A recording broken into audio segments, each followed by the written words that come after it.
Stuck in the Suez Canal, going nowhere fast, the Ever Given and its 220,000 tonnes of cargo.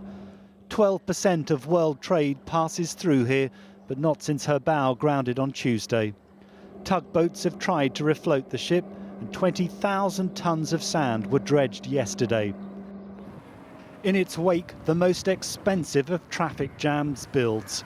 The delay holding up an estimated £7 billion of goods each day. Round-the-clock efforts continue, but the force of the ship's load, wedged into the sand below, has defeated all attempts so far. When they're on the land, the friction stops it moving completely. So you need a massive force to try and move that.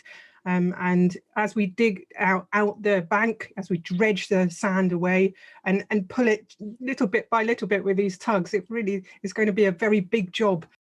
The 400-metre-long container ship has now been stuck 3 miles north of Port Suez for 6 days.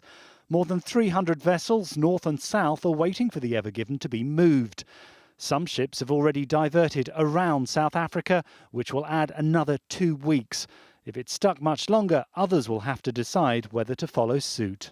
There's some reports today that the vessel has been moved somewhat, but in all fairness, the tides haven't really been working in their favour.